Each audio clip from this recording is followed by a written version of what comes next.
لمن أراد أن يذكر أو أراد شكورا. الحمد لله الذي ذي العزة والعلا والصلاة والسلام على سيد الأنبياء شمس الضحى بدر الدجى نور الهدى منبع الجود والعطاء. أما بعد، أعوذ بالله السميع العليم من الشيطان الرجيم. بسم الله الرحمن الرحيم. قل لا أسألكم عليه أجرا إلا المودة في القربى. قال النبي صلى الله تعالى عليه وسلم: الفاطمة بدعة مني آمنت بالله صدق مولانا العظيم وصدق رسولنا بلاغ المبين ونحن على ذلك لمن الشاهدين والشاكرين والحمد لله رب العالمين. رب اشرح لي صدري ويسر لي أمري واحلل عقدة من لساني يفقهوا قولي. قال الله تبارك وتعالى في القرآن المجيد والفرقان الحميد في شان حبيبه: إن الله وملائكته يصلون على النبي يا أيها الذين آمنوا صلوا عليه وسلموا تسليما. الصلاة والسلام عليك يا سيدي يا رسول الله وعلى آلك وأصحابك يا سيدي يا حبيب الله. اللهم صل على سيدنا ومولانا محمد معدن الجود والکرم وآلہ وصحبہ وبارک وسلم. حمد و صلاۃ کے بعد رمضان المبارک کا آج پہلا جمعۃ المبارک ہے. دعا فرمائیں اللہ کریم اس ماہ مقدس کو امت مسلمہ کے لیے باعث رحمت فرمائے اور پوری دنیا کے مسلمانوں پر اللہ اس رمضان کے صدقے خاص رحمت فرمائے. پاکستان کی سڑکوں پر جو آئے دن خون بہتا ہے تو رب کریم اس وطن عزیز کو امن کی، رحمت کی اور کرم کی ٹھنڈی چھاؤں نصیب فرمائے. رمضان المبارک کا پہلا جمعہ ہے اور 3 رمضان المبارک کو سیدہ کائنات، مخدوم کائنات، سیدۃ النساء اہل الجنہ حضرت جناب سیدہ فاطمہ زہرا رضی اللہ تعالی عنہا کا یوم وصال ہے. اور میرے نبی کریم علیہ السلام نے اپنی شہزادی سے بڑا پیار کیا. حضور نے اپنی اس بیٹی کی بڑی تربیت فرمائی ہے. نبی کریم علیہ السلام نے اس دور کے اندر کہ جب لوگ بیٹیاں دفن کر دیتے تھے، زندہ زمین میں گاڑ دیتے تھے، حضور نے بیٹی کی عزت کا، حرمت کا، حقوق کا نعرہ لگایا. تو پھر نعرہ صرف لوگوں کے لیے نہیں لگایا بلکہ نبی پاک نے لوگوں کو بیٹی سے پیار کر کے دکھایا. حضور نے کر کے دکھایا ہے کہ بیٹی سے پیار اس طرح ہوتا ہے. 2 چیزیں آج بھی بڑی ضروری ہیں. ایک تو جو پوری دنیا میں شور اٹھتا ہے عورتوں کے حقوق کا، تو یہ تعین بڑا ضروری ہے کہ یہ جذباتی بات نہیں، یہ بڑا سمجھنے والا ہے کہ کسی بھی عورت کو حقوق کا جو چارٹر میرے رسول پاک نے عطا فرمایا ہے وہ دنیا کا کوئی اور قانون دے سکتا ہی نہیں. اس لیے کہ لوگوں کے پاس نہ تو وہ خاص فضل موجود ہے جو اللہ نے اپنے حبیب کو عطا فرمایا ہے، اور نہ ان کا وحی کے ساتھ وہ رشتہ ہے کہ ان کو وہ دائمی احکامات مل سکیں. تو نبی کریم علیہ السلام نے ایک زبردست چارٹر دیا عورتوں کے حقوق کا، اور اس کے ساتھ ساتھ نبی پاک علیہ السلام نے ہمیں بتلایا. حضور کی سیرت ہمیں یہ درس دینے لگی کہ سارے مطالبے بیوی سے نہ کرو. ہم جب بھی کوئی ایسی حدیث سنتے ہیں نا جس میں عورت کے ذمے کچھ ڈیوٹیاں ہوتی ہیں تو فٹافٹ جا کے بیوی پہ اس کو فٹ کرتے ہیں اور کہتے ہیں کہ تو ایسی نہیں ہے. حالانکہ میں یہ بات سن کے آیا ہوں تو میں اکثر کہا کرتا ہوں کہ یہ چیزیں بیوی کو بتائیں گے تو وہ تو پہلے ہی کہتی ہے کہ آپ مخالف ہیں. یہ تو چیز بیٹی کو بتانے والی ہے، یہ تو بہن کو بتانے والی ہے جو آپ کے منہ سے اثر جلدی قبول کرے گی. تو نبی کریم علیہ السلام نے بیٹی کی تربیت کی. ایک بات اپنے دل کی تختی پہ لکھ لینا، یاد رکھنا، جس گھر کے اندر عورت تربیت یافتہ ہوتی ہے نا، وہ گھر جنت نظیر بن جاتا ہے۔ بس یہ شاید حرف آخر ہے، شروع میں بھی اور آخر میں بھی۔ اور جس گھر کے اندر عورت غیر تربیت یافتہ عورت پہنچ جائے، وہ گھر بڑا ہی شاندار کیوں نہ ہو، وہ کھنڈر ہوتا ہے، اس لیے کہ وہاں تربیت یافتہ عورت موجود ہے۔ بس یہ سمجھ لو۔ اور میں نے دکھتے ہوئے اور تڑپتے ہوئے لوگ دیکھے ہیں، اس لیے کچھ فیصلے ایسے ہو گئے کہ وہ بیچارے ساری صلاحیتوں، خوبیوں، تقوی اور پرہیزگاری کے باوجود، چونکہ گھر کے اندر عورت تربیت یافتہ نہیں تھی، تو وہ دنیا میں کوئی بڑا کام سارا انجام نہیں دے سکے۔ یہ گھر کی ملکہ ہوتی ہے نا عورت، گھر کو سینچنا ہے، آپ کے بچوں کی تربیت کرنی ہے، ایک لازمی جز ہے، اس کو سمجھ لیں۔ بچے، باپ جتنا مرضی مشفق ہو، مہربان ہو، پر بچوں کی اٹیچمنٹ اپنی، بولیے، ماں کے ساتھ ہوتی ہے نا۔ تو اس کا مطلب ہے کہ بچے جس کے ساتھ اٹیچ ہے، کبھی بھی چھوٹی عمر میں، بڑے ہو جائیں تو بات اور ہے، کچھ چیزوں کو سمجھنے لگیں، اثر لینے لگے، معاملہ اور ہے، لیکن جب تک بچے چھوٹے رہتے ہیں، وہ ہر معاملے میں ان کی ماں حق پہ نہ بھی ہو تو پھر بھی وہ اس سے پیار کرتے ہیں۔ یہ ممتا ہے، کرنا چاہیے، اس میں کوئی ایسی بات نہیں، لیکن جو بات سمجھا رہا ہوں وہ یہ ہے کہ بچوں کی ماں اگر غیر تربیت یافتہ ہوگی تو بچے تو اس سے اٹیچ پھر بھی ہوں گے، تو بچوں کی تربیت پر بھی اثر پڑے گا۔ تو اس لیے اپنی بیٹیوں کی تربیت کریں، اپنی بہنوں کی تربیت کریں، تاکہ کسی کے گھر میں جا کے وہ آدمی تکلیف محسوس نہ کرے، وہ اذیت محسوس نہ کرے، بلکہ جب میری بیٹی، میری بہن کسی کے گھر میں جائے تو اس کے گھر کو امن والا کر دے، سکون والا کر دے۔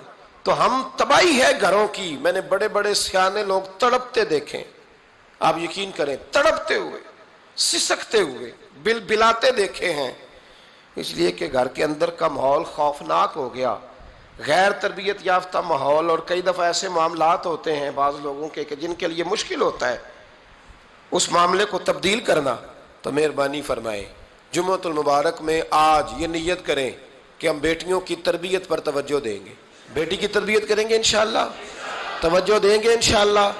اور تربیت کا مطلب ہمارے ہاں لوگوں نے سختی لے لیا ہے۔ آج جو میں بات کروں گا نا، اس کے دونوں پہلو یاد رکھیے گا کہ تربیت کا معنی سختی نہیں۔ میرے رسول پاک علیہ السلام نے جناب فاطمہ الزہرا سے پیار بھی کھول کے کیا ہے اور تربیت بھی کھول کے فرمائی۔ ہم سمجھتے ہیں کہ تربیت جس نے کرنی ہے وہ ڈنڈا پکڑے رہے، پھر ہنسے نہ، مسکرائے نہ، ہر وقت ڈنڈا استعمال کرے گا تو تربیت ہوگی۔ دونوں باتیں غلط ہیں، تربیت بھی کرنی ہے اور پیار بھی کرنا ہے۔ حضرت فاطمہ الزہرا حضور علیہ السلام کی 7 اولادیں ہوئیں، 3 بیٹے اور 4 بیٹیاں، اور چاروں بیٹیوں میں سب سے چھوٹی ہیں جناب فاطمہ۔ نبی پاک کی 4 بیٹیاں ہیں، 4 بیٹیاں حضور کی، چونکہ پہلی 3 بڑی تھیں، جلدی شادیاں ہو گئیں، اپنے گھروں کو چلی گئیں، جناب فاطمہ سب سے چھوٹی تھیں، زیادہ وقت نبی پاک کے ساتھ رہیں، اور پھر شادی کے بعد بھی حضور کے بالکل قریب رہیں، اور پھر رسول پاک نے اپنی نسل کا چلنا بھی جناب فاطمہ سے بیان کیا کہ انہی سے میری اولاد چلے گی، اس لیے ان کا تذکرہ زیادہ ہے۔ یہ ظلم نہ کیا جائے کہ حضور کی شہزادی ایک تھی، نبی پاک کی 4 بیٹیاں ہیں، بڑی بیٹی، دوسری بیٹی، تیسری بیٹی، ان کے بھی ہمیں نام یاد ہونے چاہیے۔ حضور کی ایک شہزادی کا نام جناب زینب ہے، حضرت فاطمہ نے بھی پھر اپنی ایک بیٹی کا نام زینب رکھا بہن کے نام پر۔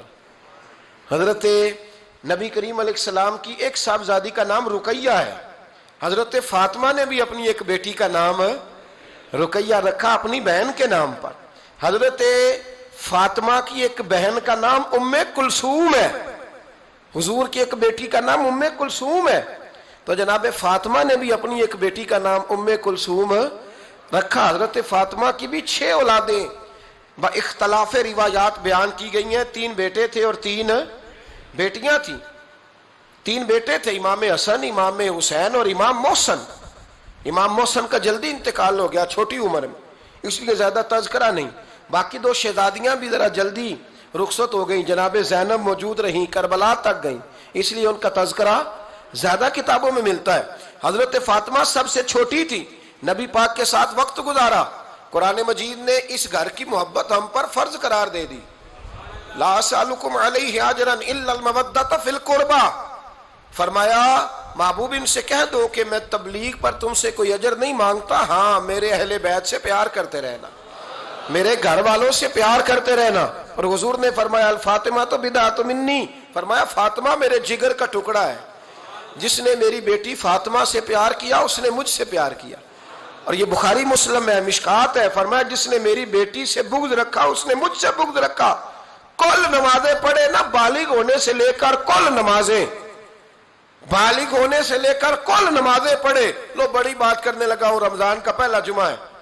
بالغ ہونے سے لے کر کوئی نماز قضا نہ کرے، اور جب ہر سال بالغ ہونے کے بعد حج آئے تو حج بھی کرے، ہر سال رمضان آئے تو روزے بھی رکھے، ہر سال زکوٰۃ بھی دے، غریبوں کی مدد بھی کرے، میٹھا بھی بولے، خلوص بھی رکھے، رویے بھی ٹھیک رکھے. پر نبی پاک کے اہل بیت سے پیار نہ کرے تو ان ساری نیکیوں کے باوجود جب مرے گا تو بے ایمان مرے گا، بے ایمان مرے گا، بے ایمان. اور اگر اہل بیت نبوت کے ایمان پر مرے گا تو مم مات علی حب آل محمدن مات شہیدا. حضور نے فرمایا، امام رازی نے حدیث لکھی ہے، فرمایا جو میرے گھر والوں سے محبت کرتا ہوا مر گیا وہ سادی موت نہیں مرا، اللہ نے اسے شہادت کا درجہ عطا فرمایا. تو سب سے پہلی بات یہ کہ حضرت فاطمہ سے، نبی پاک کے اہل بیت سے پیار کرنا یہ ایمان کا حصہ ہے، یہ ضروری ہے. ایک بات یہ ہے کہ ان سے محبت، اور دوسری بات یہ کہ کسی کی محبت جو ہوتی ہے نا، اس کا معنی یہ نہیں کہ آپ کو کسی سے پیار ہو گیا تو آپ اس کے دشمن تلاش کرنے شروع کر دیں، بلکہ جس سے محبت ہوتی ہے تو محب کا دل کرتا ہے کہ میرے محبوب سے ساری دنیا ہی پیار کرے. اب عجیب فلسفہ ہے نا لوگوں کا، اہل بیت سے پیار کرتے ہیں تو سب سے پہلے اہل بیت کے دشمن تلاش کرتے ہیں، اور سب سے پہلے اہل بیت کے دشمنوں پہ گفتگو کرتے ہیں. تو میں کہتا ہوں بڑے بیوقوف ہو، دشمن نہ تلاش کرو، غلام تلاش کرو، پیارے تلاش کرو ان کے. یہ غلط ہے تمہارا انداز فکر. تو جناب فاطمہ الزہرا سے حضور نے بڑی محبت کی. حضرت خدیجۃ الکبریٰ رضی اللہ تعالیٰ عنہ فرماتی ہیں کہ بڑا پیار کیا نبی پاک علیہ السلام نے حضرت فاطمہ سے. چھوٹی تھی نا. ادھر حضرت عائشہ صدیقہ کہتی ہیں کہ نبی پاک نے بڑی محبت فرمائی. مشکات میں حدیث ہے، کسی نے حضرت فاطمہ الزہرا حضرت عائشہ صدیقہ سے پوچھا، سچے باپ کی سچی بیٹی، صدیق کی بیٹی صدیقہ. کسی نے پوچھا کہ عائشہ حضور علیہ السلام کو سب سے زیادہ محبت کس سے تھی؟ تو حضرت عائشہ فرمانے لگی پوچھنے والی بات ہی کوئی نہیں، حضور سب سے زیادہ سیدہ فاطمہ سے پیار کرتے تھے. تو کہا پھر یہ بتائیں کہ مردوں میں حضور کو سب سے زیادہ پیار کس سے تھا؟ فرمایا یہ بھی پوچھنے والی کوئی بات نہیں، فاطمہ کے شوہر مولا علی سے. یہ حضرت عائشہ صدیقہ بیان کرتی ہیں ان کے شوہر سے. اب لوگ نا ترازو لے کے بیٹھے رہتے ہیں اور تولتے رہتے ہیں. پیر سید فیض الحسن شاہ صاحب آلو مہاروی رحمۃ اللہ علیہ، ان کے پاس بھی ایک بندہ چلا گیا تو اس نے کہا جی بتائیں حضرت عائشہ افضل ہے کہ حضرت فاطمہ؟ تو آپ فرمانے لگے تجھے یہ سوال ہی نہیں کرنا چاہیے تھا، اس لیے کہ تیرے اور میرے پاس کوئی ترازو موجود ہے. اس نے کہا جی نہیں آپ بتائیں، بتانا پڑے گا. آپ فرمانے لگے نہیں بتاتا. کہنے لگا نہیں بتائیں. فرمانے لگے چل میں ایک بات بتا دیتا ہوں، فیصلہ گھر جا کے کر لینا. اس نے کہا بتائیں.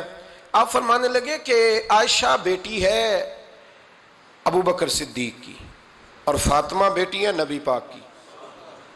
تو فرمانے لگے کہ ابو بکر کی جو بیٹی ہے نا وہ نبی پاک کی بیٹی سے افضل نہیں ہو سکتی. اور پھر فرمانے لگے کہ فاطمہ زوجہ ہے مولا علی کی اور عائشہ زوجہ ہے مصطفیٰ کریم کی. تو فرمانے لگے جو علی کی بیوی ہے وہ نبی کی بیوی سے افضل نہیں ہو سکتی. تو وہ کہنے لگا جی نتیجہ کیا ہے؟ فرمایا گھر جا کے نکال لینا. نتیجہ تو گھر جا کے نکال، یہاں ترازو پکڑ کے نہ بیٹھ. ہاں جو حضرت عائشہ نے کہا اس پر غور کر. حضرت عائشہ خود گواہی دیتی ہیں سب سے زیادہ حضور حضرت فاطمہ سے پیار کرتے. چھوٹی عمر تھی تو جناب خدیجہ، ذرا انداز دیکھیے گا بیٹی کی محبت کا.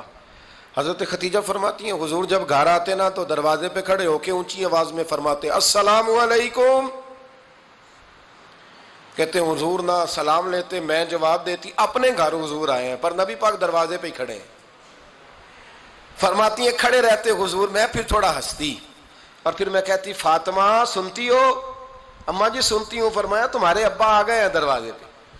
تو فرماتی ہیں جناب فاطمہ وہاں سے دوڑ کے آتی اور رسول کریم کا دروازہ کھولتی, پھر نبی پاک کو انگلی سے پکڑ کے اندر لاتی. فرماتی جب تک وہ جاتی نہیں اللہ کے رسول دروازے پہ کھڑے رہتے. وہ انگلی پکڑ کے لاتی, پھر رسول کریم انہیں گود میں بٹھا لیتے.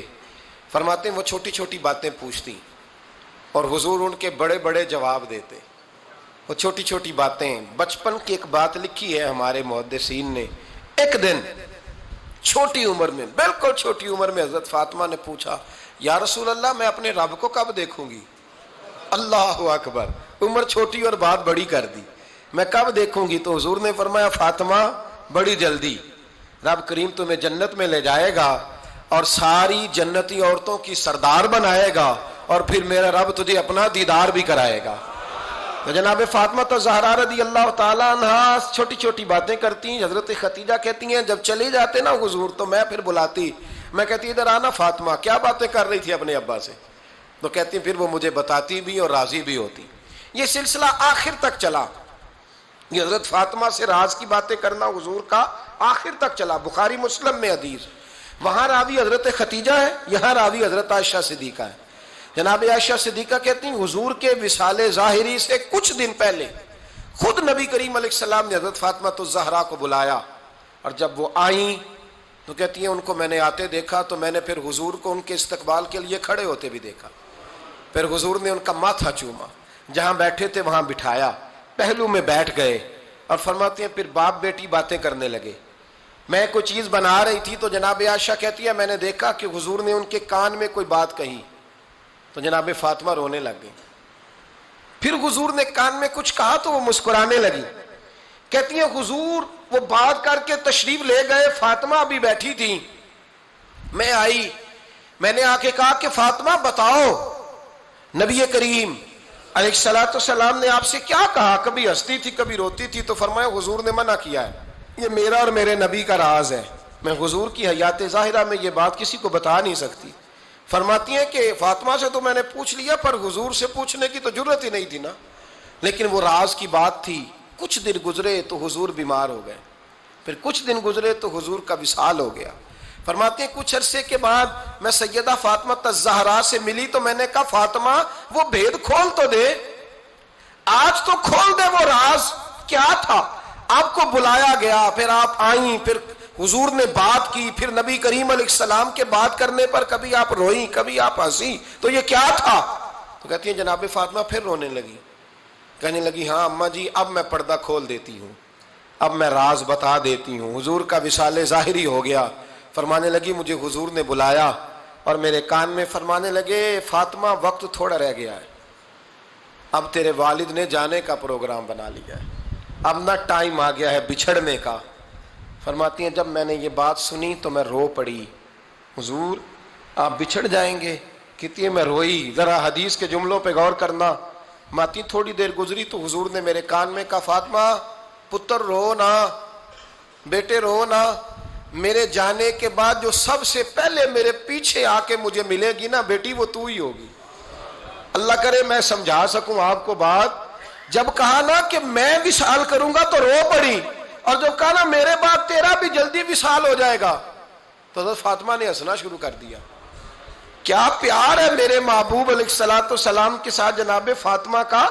ان کے وصال کی خبر سنی تو رو پڑی, اور اپنے کی سنی تو ہنس پڑی. اور پھر حضور نے کہا فاطمہ تجھے یہ بھی پتہ ہے نا کہ اللہ تجھے جنتی عورتوں کا سردار بنائے گا, یہ بھی تجھے پتہ ہے. تو جناب فاطمہ الزہرا کے ساتھ شروع سے لے کر آخر تک میرے رسول کریم علیہ السلام کی محبت رہی, پیار رہا. اور جناب فاطمہ کا جو حضور سے پیار تھا, ایک ہے باپ کا شفقت کرنا اور ایک ہے بیٹی کا پھر اپنے باپ سے, بولیے, یہ بیٹیاں جو ہوتی ہیں نا ان کا بھی رویہ کو انوکھا ہوتا ہے ساری دنیا سے, انوکھا. میں کبھی کبھی کچھ ایسی باتیں کرنے کو دل کر جاتا ہے کہ جو کر گزرتے ہیں. ایک صاحب مجھ سے ایک دن کہنے لگا حضرت صاحب بڑی مشکل میں ہوں اور اتنا کٹھن وقت آ گیا کہ کوئی حال ہی نہیں. میں نے ان سے کہا کہ اپنی اماں سے دعا کراؤ, مسئلہ ٹھیک ہو جائے گا. کہنے لگا اماں تو انتقال کر گئی.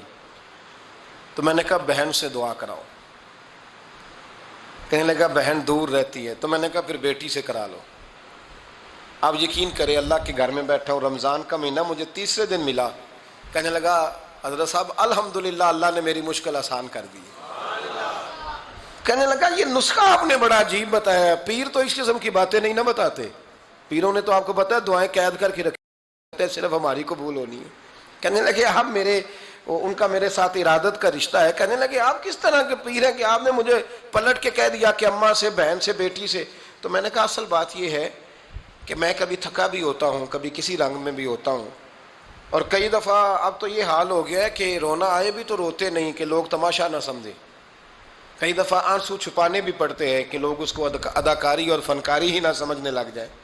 تو میں نے کہا یہ جو بیٹی ہوتی ہے نا، یہ جو بہن ہوتی ہے، یہ جو ماں ہوتی ہے، اس کو اشارتاً بھی آپ کان میں کہہ دینا مشکل میں ہوں تو یہ رات کو رو رو کے مصلی بھگو دیتی، یہ رو رو کے دعا مانگتی ہے بیٹے کے لیے، بھائی کے لیے، باپ کے لیے، اس کا رنگ ہر بیٹی پیار کرتی ہے۔ اور یقین کریں کہ کلیجہ ٹھنڈا ہو جاتا ہے جب بیٹیاں چھاتی پہ لیٹتی ہیں تو لطف آتا ہے کہ اللہ کریم نے اس ننھی سی کلی میں کیا ٹھنڈک رکھی ہے کہ سارے دل کا جو ہے بوجھ اس نے ہلکا کر دیا۔ تو بتائیے پھر میرے نبی پاک کی شہزادی کی حضور سے محبت کتنی ہوگی۔ چھوٹی سی عمر تھی حضرت فاطمہ کی جب حضرت ختیجہ وصال کر گئیں، تو کسی نے کہا فاطمہ سب سے پہلے گھر سے کب نکلنا ہوا؟ تو بخاری مسلم میں حدیث ہے، اللہ کے نبی نا بیت اللہ شریف کے سامنے سجدے میں تھے تو ابو جہل کو شرارت سوجھی، شرارت۔ اس نے کچھ لوگوں سے کہا، عقبہ بن ابی معیط تھا، کچھ اور لوگ تھے، کہنے لگا میں ابھی رستے سے گزرا ہوں تو وہاں کسی نے اونٹ ذبح کیا ہے، تو اونٹ کی اوجڑی، آپ نے اوجڑی دیکھی ہے نا، جانور کی اوجڑی بڑی وزنی ہوتی ہے، اس میں گندگی ہوتی، اونٹ کی اوجڑی بڑی وزنی ہوتی تھی۔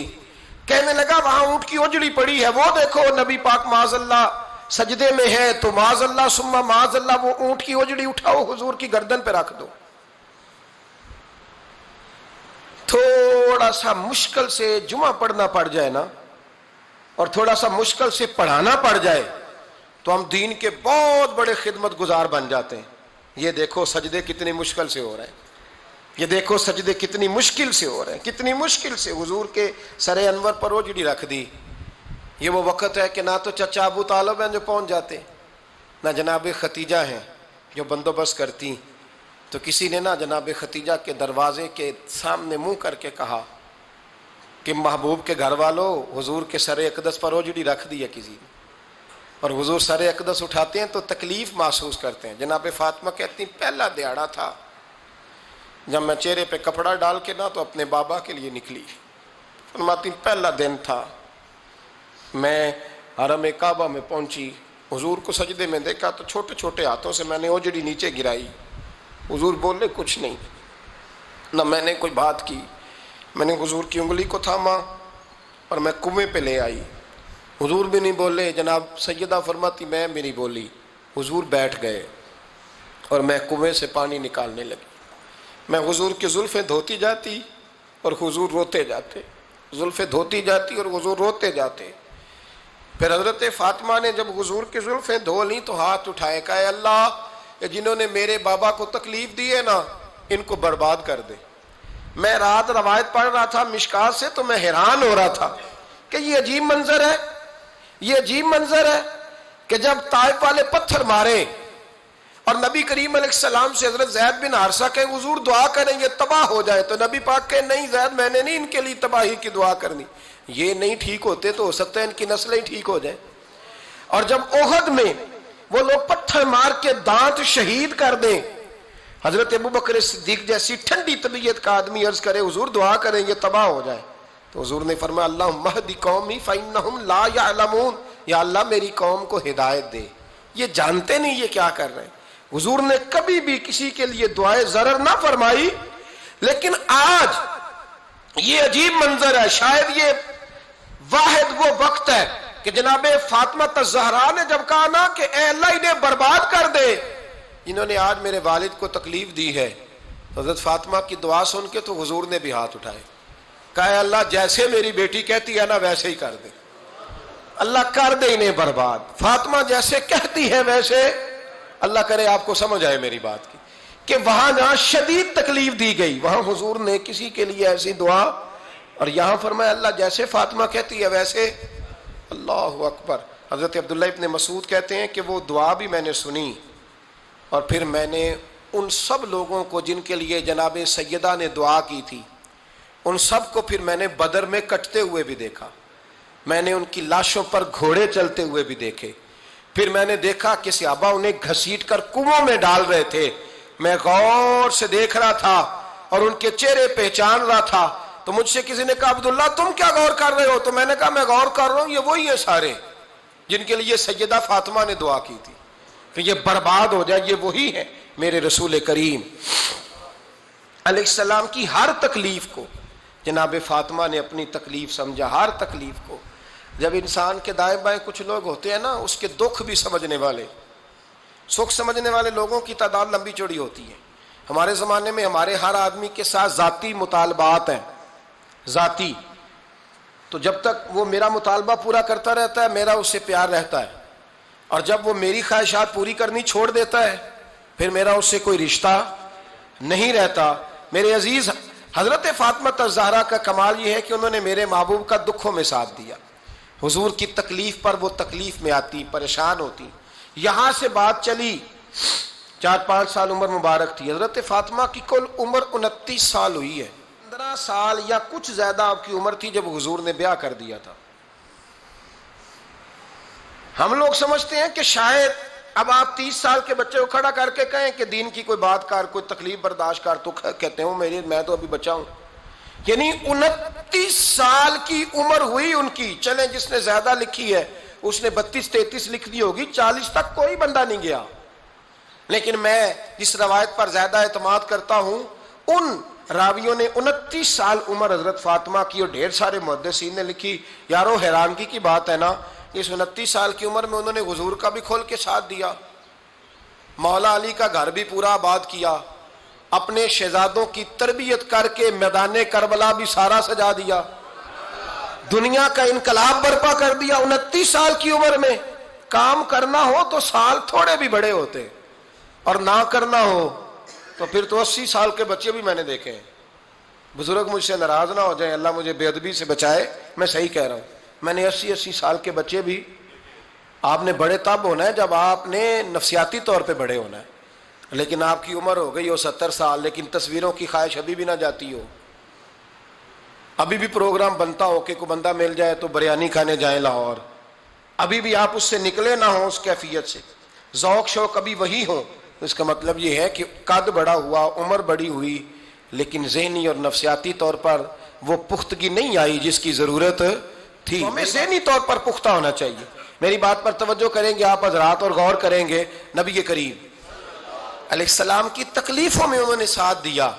ایک تو یہ اوجڑی اتاری تو پھر یہ وقت بیتتا گیا. ایک حدیث کے راوی مولا علی شیر خدا ہے, امام صاحب بھی نے لکھی ہے.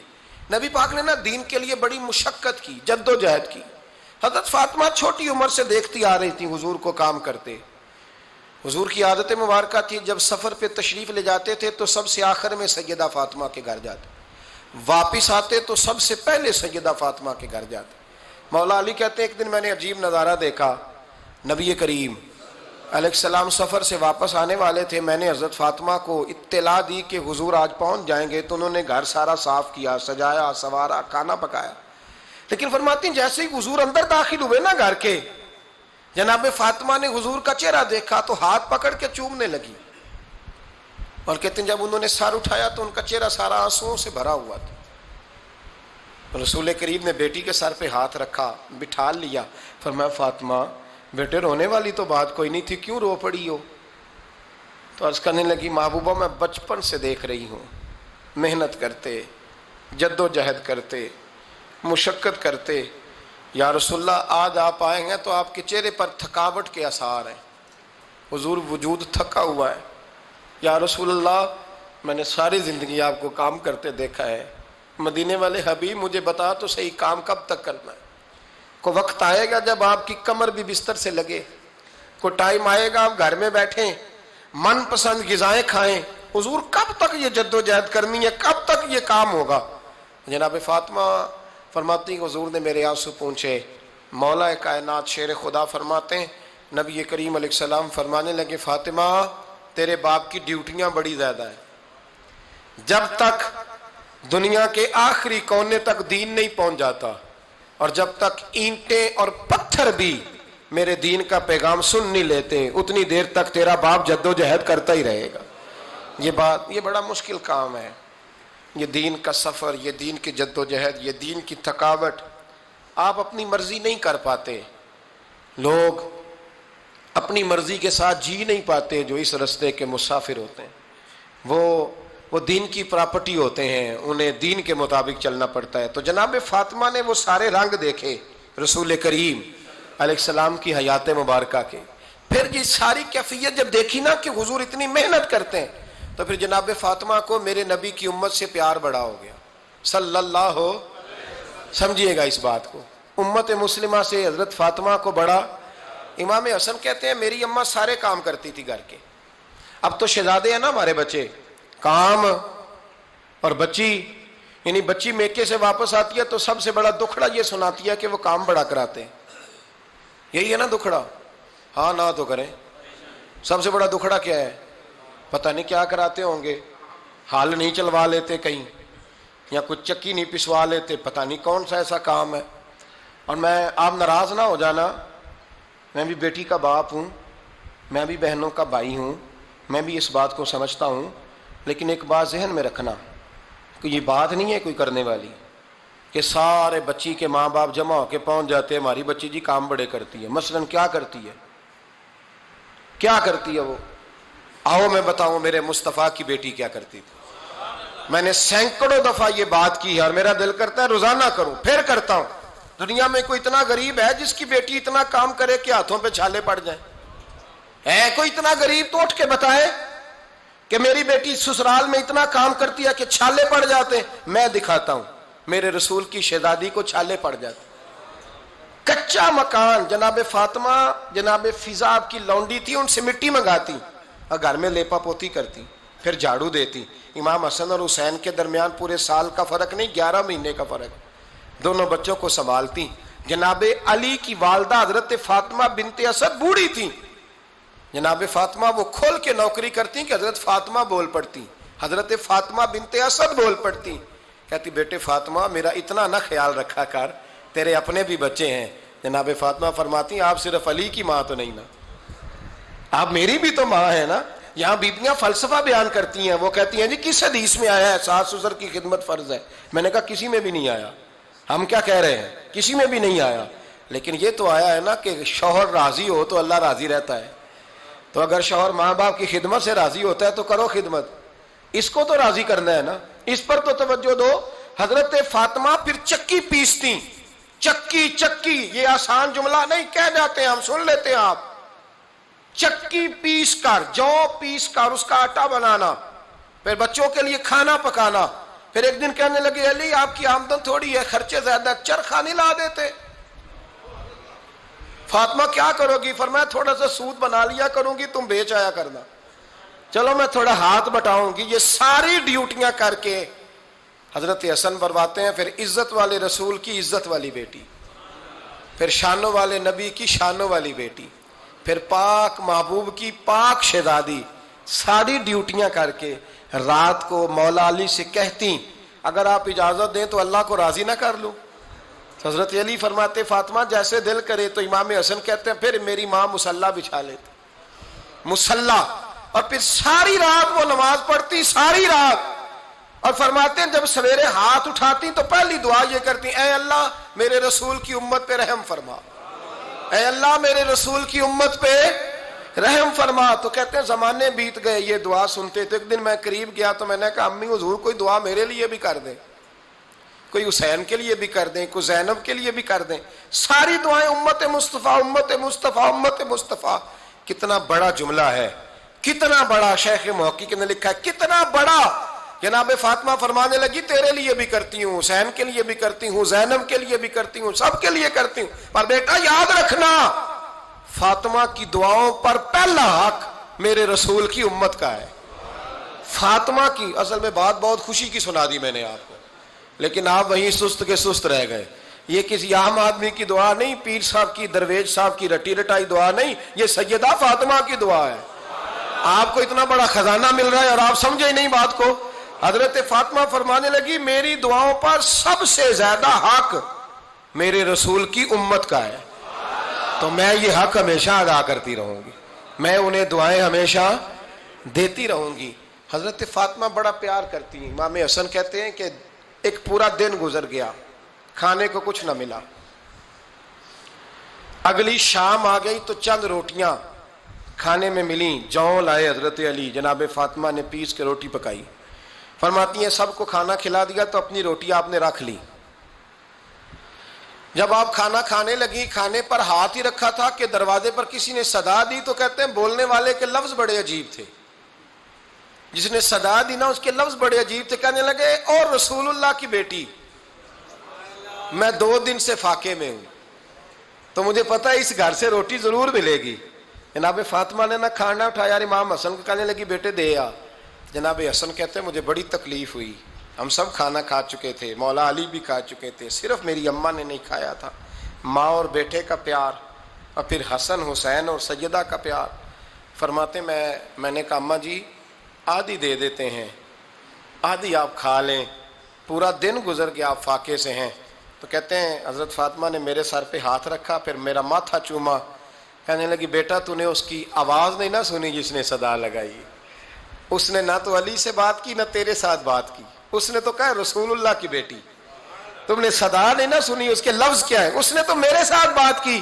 اور پھر فرمایا بیٹے میں 1 دن سے فاقے میں ہوں, وہ 2 دن سے فاقے میں, میرا 1 دن گزارا اور ہو جائے گا امت کے ساتھ. ایک دن نا ایک نبی پاک کی بارگاہ میں شخص آیا, اس نے کلمہ پڑھا, قبیلہ بنو سلیم سے اس کا تعلق تھا. نبی کریم علیہ السلام نے اس سے اس کی مالی حالت پوچھی, تو عرض کرنے لگا یا رسول اللہ صلی اللہ علیہ وسلم میرے قبیلے میں 3000 لوگ ہیں اور سب سے غریب میں ہی ہوں. نبی کریم صلی اللہ تعالیٰ علیہ وسلم نے فرمایا اس کی مدد کرو بھائی. حضرت سعد بن عبادہ اٹھے تو انہوں نے نا اس کو کہا کہ میری اونٹنی باہر کھڑی ہے, تو یہاں سے اٹھ کے چل, میں اونٹنی تجھے دیتا ہوں. مولا علی شیر خدا اسی وقت اٹھے اور آپ نے اپنے سر سے امامہ شریف اتارا, فرمایا میں نے کل ہی خریدا ہے, یہ میں تمہیں تحفے میں دیتا ہوں. حضور نے نا حضرت سلمان فارسی کی ڈیوٹی لگائی, فرمایا اسے سواری بھی مل گئی, کپڑے بھی مل گئے, اس کے کھانے کا بندوبست کر, پتہ کر کس گھر میں کھانا ہے تو لا. حضرت سلمان فارسی کہتے ہیں میں گلی میں نکلا تو پہلی نظر میری سیدہ فاطمہ کے دروازے پہ پڑی, میں نے دستک دی, سیدہ فاطمہ اندر سے بولی کون ہے, میں نے کہا میں غلام سلمان فارسی.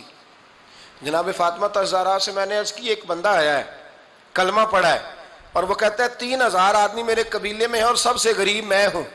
تو اماں جی اس کو مولا علی نے امامہ دے دیا ہے اور حضرت سعد بن عبادہ رضی اللہ تعالیٰ عنہ نے اونٹنی دے دی ہے. اب وہ حضرت فاطمہ فرما سکتی تھی کہ جب شیر خدا نے دے دیا ہے تو ہمارا تو حصہ پڑ گیا.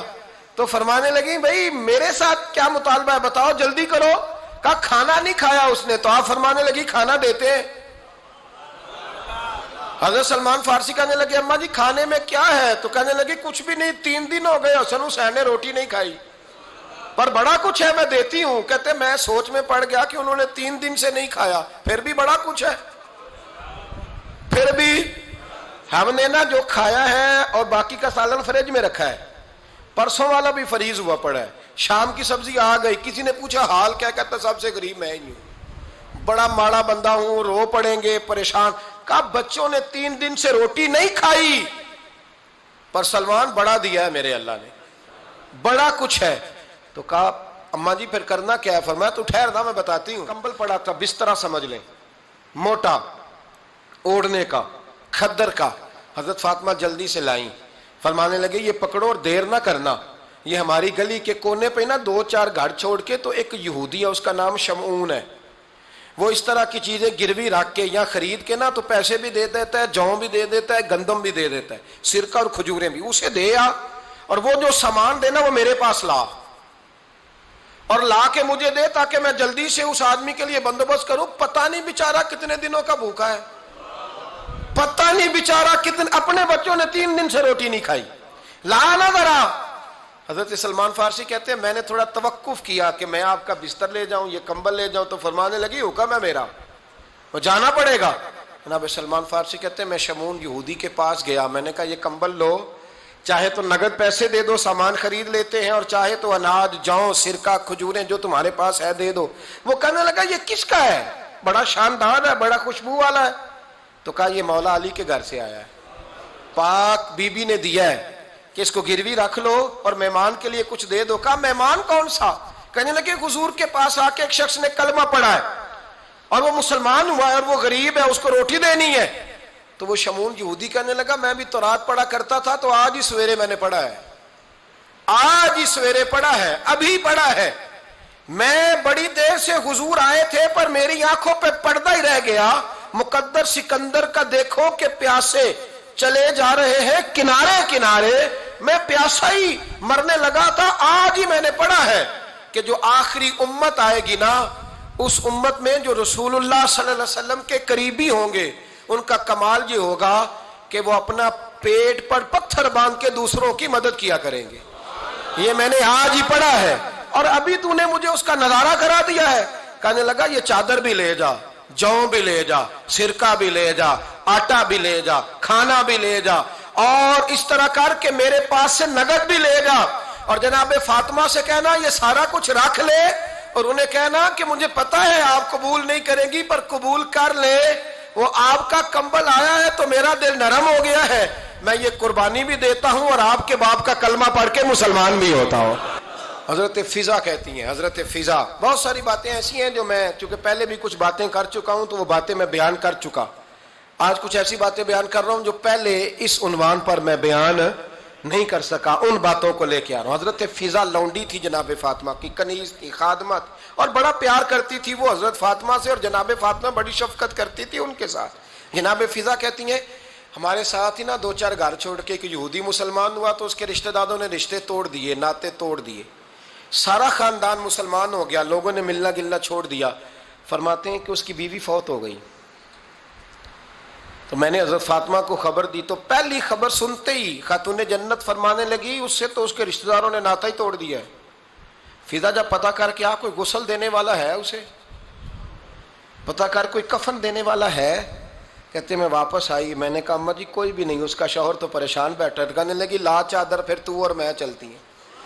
تو میں نے کہا اماں جی آپ چلیں گی؟ فرمایا میں کیوں نہیں چلوں گی، میرے رسول اللہ کی امت ہے، یہ میرے کی امت ہے، میں چلوں گی. یہ مزاج، یہ شوق، یہ درد، یہ انداز. ایک بی بی آئی مسئلہ پوچھنے، اس نے کہا اماں جی 40 اونٹ ہے تو اللہ کے رستے میں کتنے دوں؟ تو حضرت فاطمہ فرمانے لگی اگر یہ سوال تجھ سے ہوتا تو جواب اور ہے، مجھ سے ہو تو جواب اور ہے. تو بی بی کہنے لگی اماں جی دونوں ہی بتا دیں. تو اماں فرمانے لگی اگر 40 اونٹ تیرے پاس ہو تو تو نے اس میں سے ایک دینا ہے، اور اگر 40 فاطمہ کے ہو تو فاطمہ نے سارے ہی اللہ کے رستے میں دینے ہیں. تیرے لیے حکم اور ہے اور میرے لیے بات اور ہے. تیرے پاس ہو تو 40 میں سے ایک دے دے، اور میرے پاس ہو تو میں 40 کے. اور ایک بات اگر نہ کروں تو موضوع مکمل نہیں ہوتا. میرے نبی کریم علیہ السلام نے ایک دن صحابہ سے پوچھا بتاؤ بہترین عورت کون سی ہوتی ہے؟ کون ہوتی ہے؟ آکسفورڈ کی پڑھی ہوئی جی، پنجاب یونیورسٹی جس نے ایم فل کا مقالہ لکھا ہو، پی ایچ ڈی ہو جس نے پی ایچ ڈی کی ہو نمل یونیورسٹی سے، ایک کراچی یونیورسٹی کی ڈگری ہولڈر ہو، کہ باہر سے ایم بی بی ایس کر کے آئی ہو. کون افضل ہوتی ہے؟ کہ یا جو اچھی گفتگو کرے، نماز پڑھے، عبادت کرے وہ افضل؟ کوئی تو ایسی وجہ ہوگی نا. صحابہ سے حضور نے سوال پوچھا تو صحابہ نے بھی مختلف جوابات دیے. کسی نے کہا حضور پنجگانہ نماز پڑھنے والی. فرمایا بات تمہاری ٹھیک ہے پر تم میری مراد کو نہیں پہنچے. ایک نے کہا یا رسول اللہ صلی اللہ علیہ وسلم پردہ کرنے والی. فرمایا بات تمہاری ٹھیک ہے پر تم میری مراد کو نہیں پہنچے. ایک نے کہا حضور با پردہ عورت. فرمایا بات تمہاری ٹھیک ہے پر تم میری مراد کو. حضرت علی کہتے ہیں بیٹھا میں بھی تھا بیچ، لیکن میں بھی مراد کو سمجھ نہیں پا رہا تھا، حالانکہ شہر علم کے دروازے کا نام مولا علی ہے. فرماتے ہیں اس وقت اللہ کی حکمت تھی کہ جواب کوئی اور دے. تو حضرت علی کہتے ہیں قد بھی میرا چھوٹا تھا، بیٹھا بھی میں پیچھے تھا، تو تھوڑی گردن اور جھکا کے نا تو میں نکل گیا اور فاطمہ کے حجرے میں پہنچ گیا. تو میں نے کہا فاطمہ حضور نے ایک سوال پوچھا ہے تو صحابہ جواب دے رہے ہیں پر حضور کہتے ہیں تم میری مراد کو نہیں پہنچے، ذرا جلدی سے جواب نہیں دیتی. تو خاتون جنت ہنس پڑی، فرمانے لگی میں جواب دوں؟ آپ کو بھی کہا ہاں دیں جواب کا. کیا؟ فرمانے لگے بتاؤ سب سے بہترین عورت دنیا کی کون سی؟ سب سے بہترین. تو جناب فاطمہ کہنے لگی سادہ سا جواب تھا، آپ لوگوں کو آیا کیوں نہیں؟ کہا چلو بتاؤ. جناب فاطمہ فرمانے لگی دنیا کی سب سے بہترین بی بی وہ ہے جس کو نہ کبھی غیر محرم نے دیکھا ہو، اور اگلے لفظوں پہ غور کرنا، نہ کبھی غیر محرم نے اسے دیکھا ہو اور نہ اس بی بی نے ہی کبھی کو غیر محرم دیکھا ہو۔ یہ کوئی پردہ نہیں کہ بی بی کہتی ہے جناب میں تو چہرہ ڈھام کے نکلی تھی، باقی میں دکاندار سب سے بات چیت کر آئی، سب کے چہرے دیکھ آئی۔ حضرت فاطمہ نے بتایا کہ تیری آنکھوں کا بھی پردہ ہے، اور وہ روایت وہاں الگ موجود ہے کہ حضور نے حضرت عائشہ صدیقہ ام سلمہ سے کہا کہ عبداللہ ابن مکتوم نابینا ہے تو پردہ کرو، تو یہ نابینا اس سے پہلے سیرت نگاروں نے لکھا ہے کہ ایک دن یہ اس سے پہلے حضرت فاطمہ کے گھر چلے گئے حضور کے ساتھ، تو نبی کریم علیہ السلام نے جب ان کو لے کے حضور داخل ہوئے تو جناب فاطمہ نے آنکھیں جھکا لی، پردہ کر لیا، تو حضور نے فرمایا بیٹی وہ تو نابینا ہے، تو عرض کرنے لگی حضور مجھے تو نظر آ رہا ہے نا۔ یعنی حضور نے جو ازواج کو کہا وہ بات کی، جناب فاطمہ کا جو انداز ہے وہ نرالا ہے۔ تو حضرت علی کہتے ہیں جناب فاطمہ نے جواب دیا کہ بہترین عورت وہ جسے نہ کبھی غیر محرم دیکھا ہو اور نہ غیر محرم نے کبھی، وہ بی بی نے بھی کبھی غیر محرم بندہ نہ دیکھا ہو، دیکھا ہی نہ ہو اس نے۔ یہ پوائنٹ ذرا مشکل ہے، سمجھنے والا ہے۔ تو حضرت علی کہتے ہیں میں وہاں سے گردن جھکائی اور بیچ آ کے بیٹھ گیا، بات ابھی جاری تھی۔ حضور نے فرمایا آتا ہے کسی کو جواب؟ تو کہتے ہیں میں نے ہاتھ کھڑا کیا، میں نے کو حضور آتا ہے، تو حضور مسکرا پڑے، فرمایا چل بتا۔ میں نے عرض کی حضور بہترین عورت وہ ہے کہ نہ کبھی اسے غیر محرم نے دیکھا ہو نہ اس نے کبھی غیر محرم دیکھا ہو۔ تو حضرت علی کہتے ہیں شاباش مجھے ملنی چاہیے تھی نا۔ حضور مسکرا پڑے، کہنے لگے میں نے تو پہلے ہی کہا ہے فاطمہ تو بدعت منی، فاطمہ میرے جگر کا ٹکڑا ہے، میں نے تو بڑا پہلے کہہ دیا ہے۔ تو کہتے ہیں صحابہ میری طرف دیکھنے لگے کہ یہ تو تعریف فاطمہ کی ہونے لگ گئی ہے۔ تو میں نے کہا کیا کریں، اس محبوب کو بتایا ہے جس کے لیے اللہ نے کوئی پردہ رکھا ہی نہیں، سارے پردے کھول دیے۔ حضرت فاطمہ کے وصال کا وقت آیا، انتقال کا، تو حضرت اسماء بنت امیس کو بلایا اور بلا کے فرمانے لگی تو مجھے غسل دینا اور سوائے میرے شوہر مولا علی کے کسی اور سے مدد بھی نہ لینا۔ اور فرمانے لگی میں نے حبشہ کے بارے میں سنا ہے کہ وہاں جب بیویوں کا جنازہ اٹھتا تھا تو وہ لوگ چارپائی کے اوپر یوں کر کے اس طرح کر کے لکڑیاں لگاتے تھے، نیچے باندھ لیتے تھے اور لکڑی میں لچک ہو تو اوپر جا کے پھر اس کو باندھ دیتے تھے تو پردہ بن جاتا تھا۔